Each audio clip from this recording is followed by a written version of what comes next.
Hoje eu gostaria de falar sobre, obviamente, na nossa ocasião aqui, sobre pais e filhos, sobre escolhas e legados. Nesse domingo, hoje, eu gostaria de falar sobre algumas histórias de pais e filhos que são narrados aqui na Bíblia e que através dessa história a gente possa ouvir Deus falando. Essas histórias não estão aqui apenas para preencher espaço na folha da Bíblia, mas para trazer verdades que nós precisamos, nos nossos dias, ouvir da parte de Deus. Para que a gente possa olhar para a nossa própria história de uma forma realista, mas também de uma forma esperançosa. Porque se você liga a televisão, você abre as mensagens no celular, no computador, boa parte daquelas notícias não são animadoras. Quando fala sobre família, quando fala sobre a juventude, quando fala sobre os homens, e a gente precisa voltar para as Escrituras, porque os tempos mudam, as gerações passam, mas a palavra de Deus permanece a mesma. A verdade da palavra, ainda bem, ela permanece a mesma. Porque se a verdade ela é relativa, se a verdade muda o tempo todo, que segurança a gente tem para dar passos? Nós mesmos, no dia a dia, nós não queremos uma coisa duvidosa. Você quer garantias. Você quer segurança para dar os próximos passos. E a primeira história que eu gostaria de compartilhar rapidamente com vocês, é uma breve história, tem muito mais sobre esses personagens, é a história do rei mais famoso de Israel, o rei Davi. A estrela de Davi é conhecida. Aliás, o rei Davi é o rei considerado ainda hoje o rei exemplar em Israel.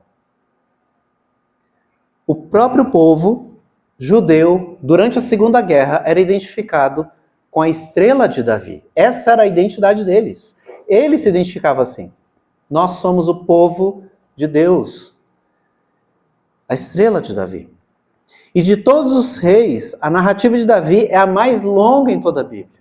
Se você vai ler a história dele contando desde a juventude dele, do período que ele foi ungido rei, e até ele tomar posse do trono, depois que tomou posse do trono, é uma história longa. Se nós fôssemos contar aqui, passaríamos o dia e não terminaríamos a história dele. Ele é mais conhecido como aquele que venceu o gigante Golias. Até as crianças sabem disso. Você não precisa nem estar numa igreja, ler a Bíblia para ter ouvido a respeito da história da vitória de Davi sobre Golias. Ele era músico, ele era compositor, ele era instrumentista, ele era pastor de ovelhas, mas não era aquele que ficava lá sentado à sombra, mas ele estava acompanhando as ovelhas. Se tivesse que enfrentar um animal predador, ele enfrentava. Ele era o mais jovem dos irmãos, tanto que quando o profeta foi à casa dele para escolher, sob indicação de Deus, o próximo rei, ele foi o preterido. Os irmãos mais velhos foram aparecendo e o profeta disse, é esse, tem porte de rei, aparência de rei, e Deus disse, não se atente à aparência, porque o homem vê a aparência, mas Deus olha o coração. E então ele faz a pergunta para o pai, Jessé, não tem mais nenhum de seus filhos? Ah, tem. Como se tivesse lembrado, por um acaso, porque alguém perguntou. Tem um que está lá no campo, cuidando das ovelhas. Davi foi o servo que foi fiel a Deus. Ele foi fiel ao primeiro rei de Israel que queria matá-lo. E mesmo tendo oportunidade de fazer isso, ele não fez. Ele governou com justiça. Ele fortaleceu a nação de Israel militarmente, economicamente. Ele organizou a adoração no templo. Olha quantas coisas Davi fez na sua época. Ainda é hoje considerado em Israel o melhor rei que houve. Nenhum rei se levantou semelhante a Davi. E no meio dos seus filhos, um que se chamava Salomão. Quando Salomão assumiu o trono, ele estava muito bem com Deus. Diz o livro dos Crônicas, as Crônicas, capítulo 1, Versículo 1, o primeiro verso diz como é que era a relação dele com Deus. Salomão, filho de Davi, estabeleceu firme controle sobre seu reino, pois o Senhor seu Deus estava com ele e o tornou muito poderoso. O Senhor Deus estava com ele. Um homem, Davi, exemplar, andou com Deus, foi justo, cuidou da nação como nenhum outro cuidou. Tanto que ele é conhecido como o rei pastor. Porque ele pastoreou seu povo, ele cuidou do seu povo. E Salomão começou o seu reinado bem. Quando ele assumiu o trono, que era do pai, ele estava bem com Deus. E ele estava tão bem com Deus, ele tinha uma intimidade tão próxima com Deus, que Deus disse: peça o que você quiser que eu te darei. Imagina se alguém chegasse para você. Não um pedido. Fala aí, quanto é que você quer que escreva aqui no Pix para eu mandar para você? Você pediria uma coisa bem grande. Quantos zeros mais, melhor. Quanto zero couber ali na telinha. Mas é interessante que ele parou e pensou: eu poderia pedir muitas coisas, mas eu vou pedir algo que vale mais que dinheiro, algo que vale mais do que poder, algo que vale mais do que fama. Ele pediu sabedoria e conhecimento para governar o povo. Senhor, eu peço só uma coisa: sabedoria e conhecimento para governar o teu povo. E Deus concedeu. E Deus se alegrou com esse pedido de Salomão. Você não pediu a morte de seus inimigos, você não pediu riquezas, mas pediu sabedoria. E eu te darei uma sabedoria que ninguém antes de você e nem depois de você teve ou terá. E aí você vê assim, puxa, que padrão bom, né? Um rei bom, um rei que amava Deus, agora o filho seguindo os passos do pai. Porém, a história, se ela terminasse aí, seria feliz. Mas passado um tempo, mesmo com aquela sabedoria que ele recebeu de Deus para governar a nação de Israel, mesmo tendo um pai exemplar, ele não era perfeito, mas diante de Deus ele era um homem exemplar, bom para com o povo. Ainda assim, Salomão se afastou de Deus. E ele, apesar de toda a bagagem que ele recebeu, ele começou a tomar decisões, uma após a outra. Decisões equivocadas, erradas, duvidosas, e passou a fazer as piores escolhas da sua vida. E aí você pensa, Salomão, você recebeu tanto, você viu tanto exemplo, por que você ainda faz uma escolha dessa? No final da vida dele, já idoso, ele já olhando para trás e vendo, não posso mais consertar a história, a minha história, então ele percebe que ele estava longe de Deus e volta o coração para Deus. E o fruto desse retorno é o livro de Eclesiastes. Se você ler o livro de Eclesiastes, parece um livro meio bem para baixo. Plantei, construí, comprei e vendi, mas era tudo vazio. Você fala assim, nossa, aqui eu vou ler outro livro, um livro mais animado, né? Quem sabe um salmo que me deu um fôlego. Mas ali é uma reflexão de alguém que fez escolhas ao longo da caminhada dele, escolhas longe de Deus, escolhas segundo o seu próprio coração, e percebe que tudo aquilo não preencheu o coração dele. Nem mulheres, nem riqueza, nem conquista. Tudo era vazio. Puxa, terminar a história desse jeito. Você já deve ter ouvido histórias de pessoas que receberam uma herança de um patrimônio que os pais construíram, gastaram seus dias, deram suor, e a pessoa que recebeu, num instante, torrou tudo por má administração. Essa era basicamente a história de Salomão, que tendo um pai como Davi, no final, ainda bem que ele volta para Deus, mas a boa parte da sua vida ele fez escolhas diferentes da que seu pai fez. Segunda história é de um rei chamado Asa, de um pai chamado Asa. Ele é mencionado em 1 Reis capítulo 15. E a Bíblia o descreve como rei bom, porque ele fazia o que era certo aos olhos do Senhor, semelhante a Davi. Davi se tornou um exemplo, um modelo, um padrão de bom rei.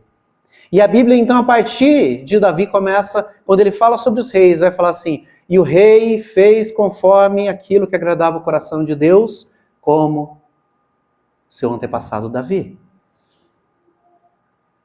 Asa, ele era um homem de princípios e valores, tanto na vida quanto na política e também na espiritualidade. Quando ele percebia que tinha algo errado, ele não fazia de conta que não estava vendo, ele não culpava os outros, ele se posicionava como rei e dizia: isso tem que ser consertado, e é para ontem. Ele era uma pessoa constante.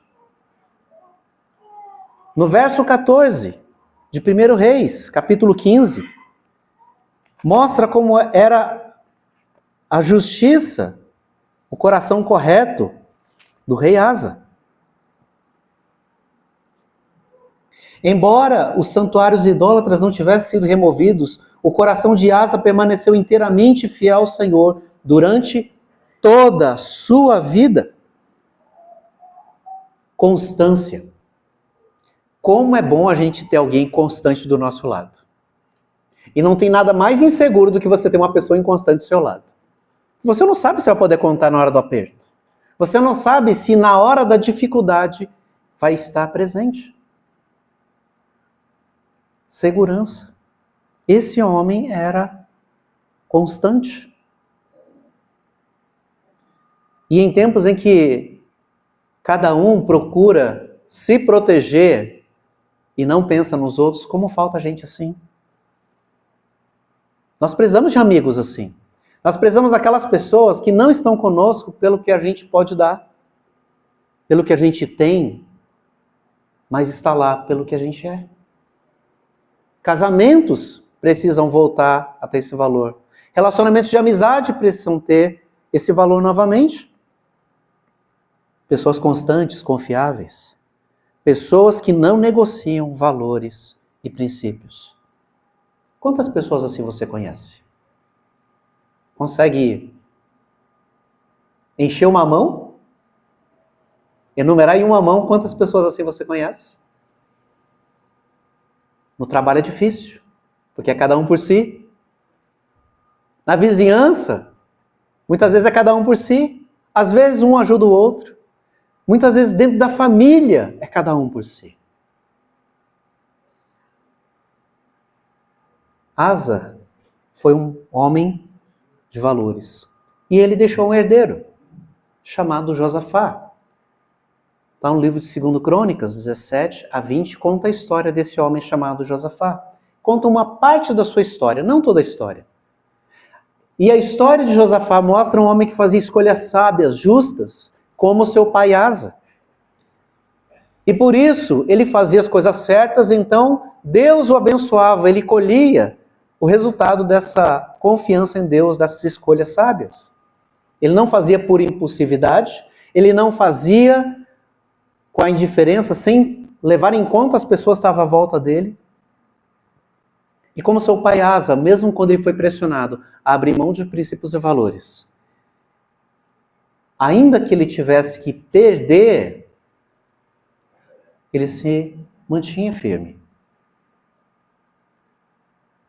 Ele dizia com clareza para aquilo que estava errado: não. Não sei se você já passou por uma situação em que você sabia que se você tomasse, dissesse, dependendo da resposta que você desse, você ia ter um prejuízo. E aí às vezes a gente omite coisas, omite informações. Uma vez eu estava dirigindo para Brasília e eu tinha 30 anos, eu acho. Né? Então, eu sei que para os adolescentes isso já é velho, mas não, era mais jovem. E aí eu dirigindo atrás de uma carreta que estava muito devagar. E eu, como jovem, apressado, querendo voltar para Atibaia logo, isso de Brasília para Atibaia, eu pensei assim, é uma ultrapassagem rápida, não tem ninguém à frente. Ultrapassei. E assim que eu ultrapassei, eu vi o guardinha me olhando com binóculo, lá na frente, logo depois da curva. Aí ele sinalizou para encostar o carro. Aí daquele jeito que o policial chega, né, bem devagarinho, né, parece para atacar terror, né? Bem devagarinho assim, colocou a mão no teto e falou: "O senhor pode explicar o que o senhor fez ali atrás?" O que eu ia falar? Mas mesmo que houvesse oportunidade de burlar, Josafá não fazia. Josafá assumia. Asa, um pai exemplar, deixou um legado de seriedade, de responsabilidade como rei.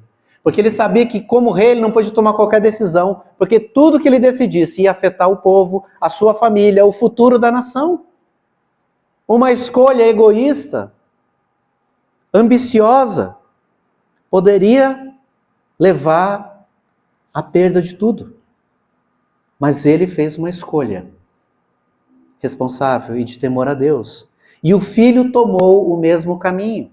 Josafá começa bem o seu reinado e termina bem o seu reinado. Diferente de Salomão, que começou bem, caiu e voltou. Mas Josafá foi constante como foi também o seu pai. E a terceira e última história que eu quero compartilhar com vocês é de um pai e rei chamado Acás. A história dele está parte da história está em 2 Crônicas, capítulo 28. E fala um pouquinho de como era esse rei, esse pai. 2 Crônicas vai falar sobre o caráter de Acás.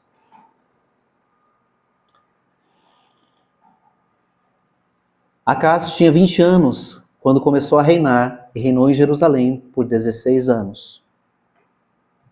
Ao contrário de seu antepassado Davi, aí você sabe que o que vem em seguida não é coisa boa. Não fez o que era certo aos olhos do Senhor. Em vez disso, seguiu os exemplos dos reis de Israel. Fez ídolos de metal para adorar Baal, queimou incenso no vale de Ben-Rimon e chegou a sacrificar os próprios filhos no fogo. Não foi por falta de histórico de decisões certas, mas ele fez uma escolha. Vou fazer do meu jeito. Vou fazer o que é politicamente correto. Eu não quero ficar de fora. Não quero ser diferente. Acás era aquele tipo de pessoa que só fazia o que queria. Cabeça dura. Coração de pedra. E além de ele não estar aberto para os conselhos, ele era um péssimo exemplo para o povo. Por quê? Porque não apenas governava mal, como também mostrava que a vida com Deus não precisa ser levada a sério. Seja um religioso, superficial, nominal. 2 Crônicas ainda, 28, verso 22. Mesmo nesse tempo de grande dificuldade, o rei Acás foi ainda mais infiel ao Senhor. Acás estava no seu reinado passando dificuldade. E mesmo passando dificuldade, ele não despertou para a realidade dele. Olha a situação de Acás. Quando a gente faz o mau uso do dinheiro e por causa desse mau uso do dinheiro a gente contrai uma dívida, a gente pensa, não vou mais fazer isso. Deveria ser. Eu não vou mais tomar essa decisão. Fui precipitado. Aí a gente reavalia tudo aquilo que a gente fez para chegar naquele ponto. E o natural é o quê? É aprender com o erro e não repeti-lo. Mas Acás, ele disse, eu não vou mudar. Eu vou continuar. Iria no sentido contrário que uma pessoa de bom senso iria. Ele não aprendia nem com a dor. E ainda pior, culpava Deus pelos seus fracassos. Deus, o Senhor podia ter me impedido de fazer isso. Nesses 22 anos de pastorado, eu já ouvi um pouco de tudo, talvez. Pessoas falando assim, se Deus fosse bom, Ele não tinha deixado que eu fosse para onde eu fui. Falei, legal, né? Você fez a escolha errada, agora a culpa é de Deus. Você foi com suas próprias pernas, a culpa é de Deus. Deus te obrigou? Pessoas culpam Deus o tempo todo. Se Deus é bom, por que existe o mal? Quem é que faz o mal? Não é a árvore, não é o poste, não é o cachorro, é o ser humano. A questão está no ser humano. A injustiça social está no ser humano. Não adianta culpar o sistema. O ser humano faz proveito do sistema. Ele distorce. O ser humano. A questão está no coração. E como é difícil conviver com a pessoa que sempre tem razão em tudo. Não tem nada que você vai falar que ela vai se convencer. Você fala, a pessoa já tem uma resposta pronta. Você fala, a pessoa já rebate. Você fala, a pessoa faz que nem ouviu. Não tem culpa de nada. Acás era esse homem. Mas ele tinha um filho chamado Ezequias, que assumiu o trono depois. Segundo Crônicas 29. Só que ele era diferente do pai. Olha como descreve o versículo 1 de 2 Crônicas 29. Ezequias tinha 25 anos quando começou a reinar, um jovem. 25 anos. E reinou em Jerusalém por 29 anos. Ele reinou até os 54. Sua mãe se chamava Abia e era filho de Zacarias. Para especificar de que Ezequias está sendo falado aqui. E aí vai descrever como é que era esse rei. Fez o que era certo aos olhos do Senhor, como seu antepassado Davi. De novo, Davi sendo mencionado. Ele recebeu um mau exemplo em casa, em primeira mão. Ele viu em loco um exemplo de um homem imprudente, de um homem que não tinha temor de Deus, não levava a sério as coisas de Deus. Mas ele foi numa outra direção. Fez o que era certo aos olhos do Senhor. Logo no primeiro mês, no primeiro ano de seu reinado, logo no começo, na inauguração do seu reinado, no ano inaugural, Ezequias reabriu as portas do templo do Senhor e as consertou. Ele restaurou a adoração em Israel. E, gente, nós não estamos falando aqui de religiosidade aparente. Ele entendeu, o povo precisa voltar o coração para Deus. E onde era ensinado sobre a lei de Deus, sobre a palavra de Deus, sobre a responsabilidade humana diante daquilo que Deus havia estabelecido, era no templo. Ali era um lugar reservado para eles aprenderem da palavra do Senhor. Ezequias entendeu, nós precisamos voltar para Deus. E ele recebeu o maior elogio que um rei poderia receber. Não por ter sido um bom gestor, não por ter sido um bom diplomata, mas por ter feito o que era certo aos olhos do Senhor, como seu antepassado Davi. Todos esses homens, os reis bons e os reis maus, passaram por momentos de pressão e eles fizeram escolhas. E essa primeira semelhança entre todos eles fizeram escolhas. Todos nós fazemos escolhas. Algumas escolhas que não nos afetam tanto. A roupa que você vai usar. Há umas que afetam um pouco menos. Vou fazer faculdade ou não vou fazer. Mas há escolhas que fazemos, que mudam totalmente o rumo da nossa vida. E algumas escolhas que trazem ecos na nossa vida, que nós vamos administrar até o fim. Escolhas. Todos eles fizeram escolhas nas suas caminhadas. Todos eles fizeram escolhas naquilo que ele, com base naquilo que eles acreditavam. Escolhas. As nossas escolhas revelam muito mais do que acertos e erros.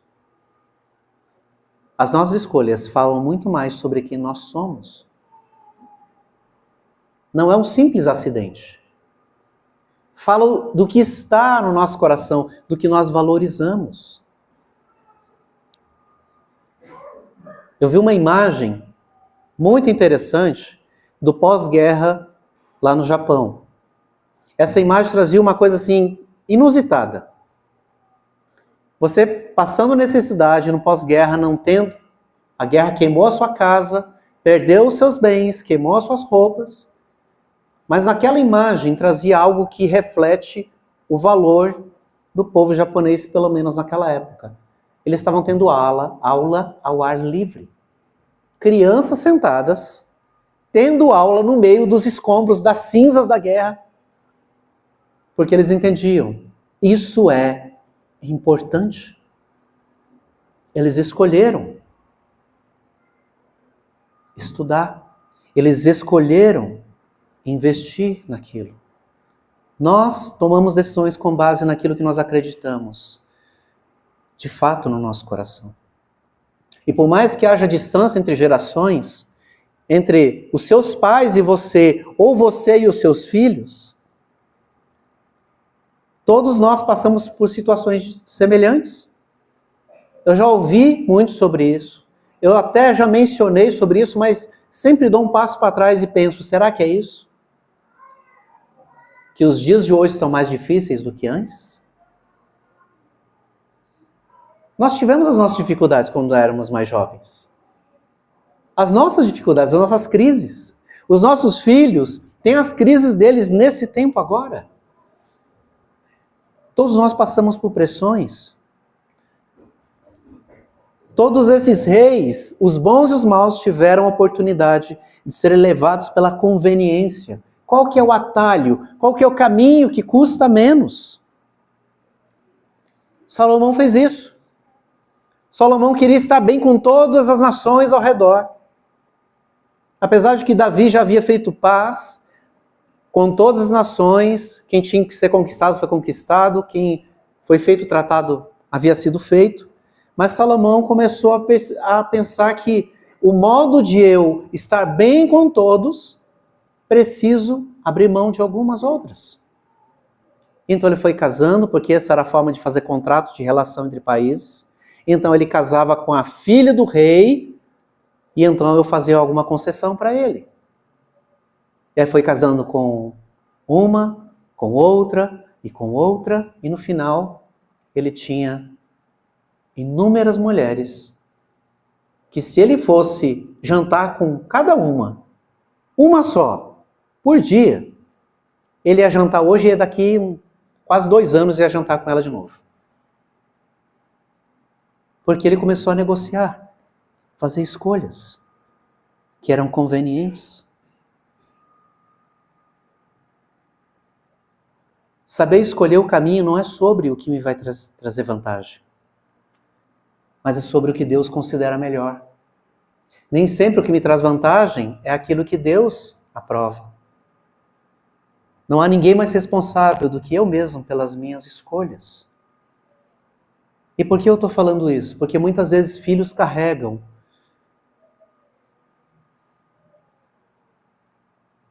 ou nós carregamos aquilo que outros fizeram. Porque as nossas escolhas não são isoladas, não são só para nós. Aquilo que eu decido afeta os meus filhos. Aquilo que eu decido afeta a minha família, o meu casamento. Eu não posso pensar só em mim. Tem outras pessoas debaixo do meu teto. Eu preciso pensar o que Deus pensa sobre isso. Davi, como você e eu, era humano. Ele também pecou. Ele caiu feio. Se a gente pensar nesse aspecto, os pecados que Davi cometeu foram piores, moralmente falando, do que o rei Saul, seu antecessor. A diferença é que quando Davi falhava, quando Davi pecava, ele se arrependia com sinceridade e voltava para Deus. Deus não está fazendo uma contabilidade de quantas coisas você acertou e quantas errou, mas é o que você faz. Antes, durante e depois que você faz. Onde está seu coração? Davi escolheu honrar a Deus mais do que pessoas. Asa escolheu honrar a Deus mais que pessoas. Josafá escolheu honrar a Deus. Ezequias. Porque eles sabiam que a opinião humana muda conforme a conveniência. Mas quando eles falhavam, eles voltavam o coração para Deus. Davi aprendeu que sofrer por fazer o certo é muito melhor do que ter o prazer temporário de fazer o errado.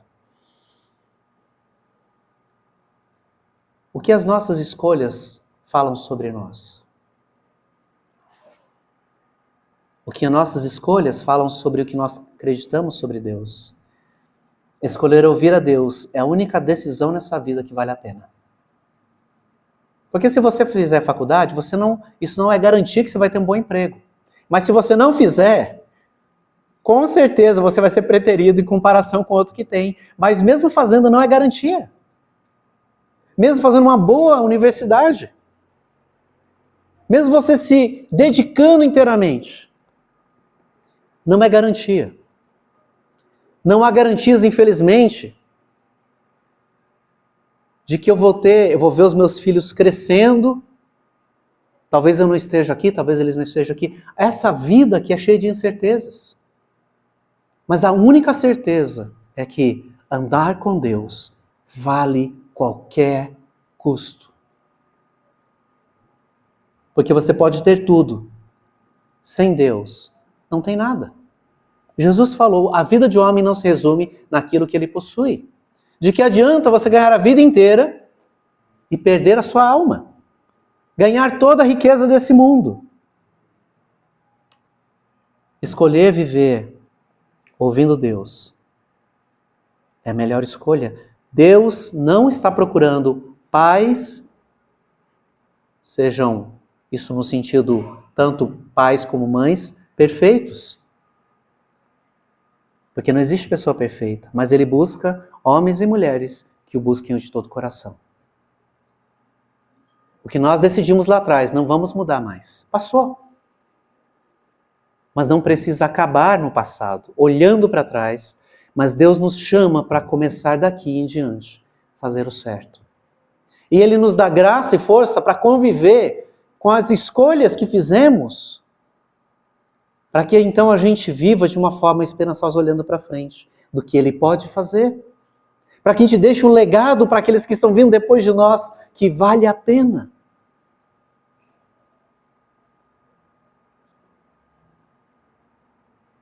Estava conversando com os meus irmãos, que meu pai, antes dele vir para o Brasil, ele trabalhava numa loja de cerâmica, de marca. E era uma marca famosa, era cara, só ele que falava inglês na loja, e então ele vendia para os soldados, para os oficiais americanos. Estava indo bem. E a minha mãe, muito decidida, resolvida, uma japonesa diferente, ela disse, você, eu não sei o que você vai fazer, eu vou embora para o Brasil. Nem chance de respirar. E nós ficamos conversando. O que será que teria sido a nossa vida se não tivessem vindo? Talvez não tivesse passado tanta dificuldade material. Talvez não tivesse passado tanto sufoco. Tivesse uma vida mais tranquila. Mas uma grande chance de que, não passando pelas dificuldades, talvez a gente não percebesse a necessidade que a gente tem de Deus. Teríamos talvez tudo. Como os nossos parentes lá em Okinawa, construíram uma vida próspera, mas estão longe do Senhor. Escolhas.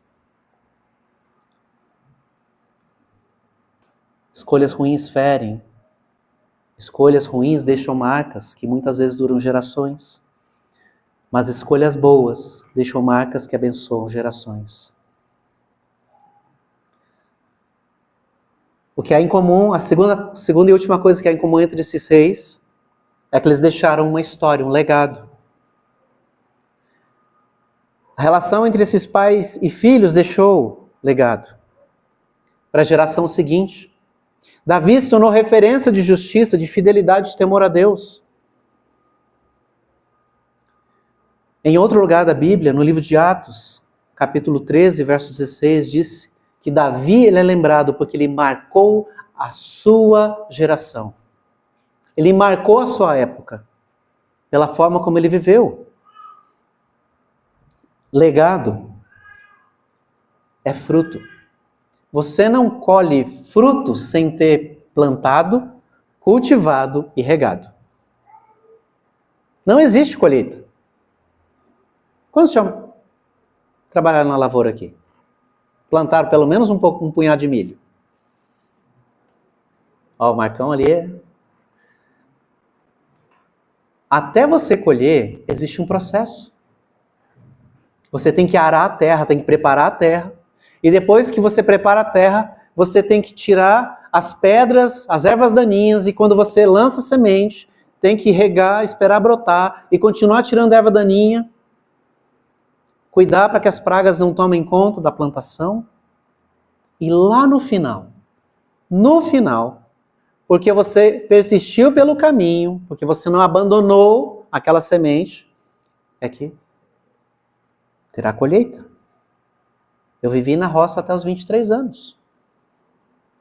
De 1º de janeiro a 1º de janeiro do outro ano era trabalhando, no frio, no calor, no sol, chuva, tinha que trabalhar. Mas o fruto vinha. O legado é o fruto de uma vida inteira investida, que será deixada para a próxima geração. Nenhuma árvore frutífera dá fruto para si mesma. Nenhuma. Ela dá fruto para que o outro se alimente dela. Os meus filhos, eu quero que os meus filhos colham frutos de bênçãos pela caminhada que eu tenho com o Senhor. Não é para mim. Eu não faço reserva para mim. Minha reserva é para eles. Eu tenho que pensar em algo além de mim. E mais do que isso. Slide, Samuel, por favor. Uma frase para a gente... Nosso maior medo não deve ser o fracasso, mas ser bem-sucedido em algo que não importa. Às vezes a gente tem medo do fracasso. Às vezes a gente é movido mais pelo negativo do que pelo positivo. Eu vou trabalhar porque eu preciso pagar minhas contas. Eu quero trabalhar para poder comprar uma casa melhor, porque eu não quero passar necessidade. Mas muitas vezes gastamos a nossa vida correndo atrás de coisas que não vão tapar o buraco, que é exatamente do tamanho de Deus na nossa vida. Construir legado não é sobre você ter imóveis para passar para os seus filhos, você ter um seguro de vida, mas é você dar para eles aquilo que o tempo não vai poder tomar, a menos que eles façam escolhas contrárias àquilo que Deus os chama para fazer. Davi deixou legado de fidelidade a Deus, legado de coragem. De modo oposto, o rei Acaz deixou um legado ruim para gerações que vieram depois dele. Felizmente, seu filho Ezequias andou não só em caminhos diferentes do pai, mas andou com Deus. E a sua história, como ela é? Todos nós temos algum legado que a gente recebeu de quem veio antes de nós. Às vezes de um pai ausente, às vezes de um pai violento, às vezes de um pai fraco. Não importa. Eu sei que isso influencia a nossa vida, mas Deus nos dá um caminho que a gente não precisa repetir a história, mas ter uma história com Ele, diferente. Meu pai passou muitos anos na bebida. E por muito tempo eu pensei, eu não vou ser como meu pai. E quanto mais eu dizia, não vou ser como ele, mais eu me tornava parecido com ele. Até entender que eu tinha que mudar a minha cabeça e a minha atitude. Mudar o meu coração. Só que eu não era capaz disso, o Senhor teve que fazer isso em mim. Para que, não é que eu devesse querer ser diferente dele, mas eu precisava buscar ser como quem Deus me chamou para ser. E aí sim, eu seria a bênção para aqueles que viriam depois. E eu não precisava ficar jogando a culpa nele e nem fazendo escolhas erradas. E no final Deus cura o coração. Esse ano fez 7 anos que meu pai partiu. E aquilo que era mágoa no passado se torna saudade. Quero encontrar com meu pai um dia. Deus cura. Mas depende de que escolhas nós fazemos. Se vamos ficar olhando para trás e jogando a responsabilidade para outros, ou fazer a nossa vontade daqui para frente, ou se iremos olhar para trás e assumir isso é real, doeu, eu vivi sim, mas eu não preciso mais viver, porque agora eu quero andar com o Senhor, que me dá um novo futuro. Pais, que legado vocês estão deixando para os seus filhos? Deixe um legado de andar com Deus, de amar a Deus, de priorizar Deus. Novamente, não estamos falando de religião, estamos falando de relacionamento com Deus. E você que é filho, você pode ter uma história. Se seu pai te deu um bom exemplo, siga o bom exemplo, mas continue andando com Deus. E talvez você, pai, olha para o seu filho e fala, eu não tenho mais nada para passar, já cresceu, o que eu posso fazer por ele? Ore por ele. Seu filho ainda precisa de você. Ele não entendeu isso ainda. Eu não tinha entendido até meu pai partir. Pai, como você faz falta. Estivemos em Brasília agora, em julho. E ainda 7 anos depois, aquela sensação que ele vai voltar da roça. Vai deixar a bota dele na porta de casa. Vai se lavar e entrar. Dá uma dor no coração. Mas aí eu lembro, ele partiu crendo no Senhor, então eu vou encontrar com ele. Eu vou honrar meu pai, amando a Deus.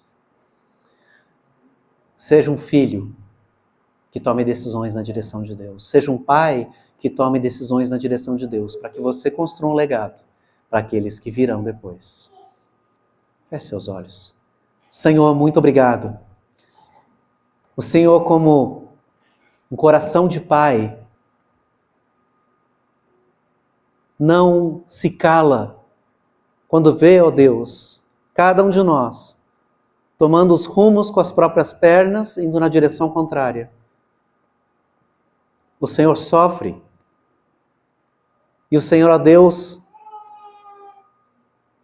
também providenciou um caminho de volta. Ó Deus, que é por meio da fé em Jesus Cristo, seu Filho. Obrigado, ó Deus, pelos pais que o Senhor nos deu. Talvez não conheçamos as suas histórias. Talvez não tenhamos nem visto seu rosto. Talvez não fosse aquele que nós gostaríamos que fosse. Mas ainda assim, o Senhor, de um modo que nós não entendemos, o Senhor usou essas pessoas, esses pais nas nossas vidas. E hoje o Senhor nos trouxe aqui nessa manhã para sabermos que podemos ter um daqui adiante diferente, abençoador, promissor, cheio de esperança, Senhor Deus. Obrigado, Pai, porque a nossa história não se encerra meramente nas nossas escolhas ou nas escolhas de outras pessoas, mas a nossa história se define pelo coração que se inclina e constrói a vida com base no que o Senhor deixou na Tua palavra para nós. Eu te agradeço, ó Pai, cada pai presente que saia daqui, ó Deus, encorajado, ó Deus, a ser bênção na vida daqueles que estão vindo, naqueles que ainda, ó Deus, dependem, Pai, da nossa presença aqui. Eu te agradeço e eu oro em nome de Cristo. Amém. Deus abençoe, irmãos.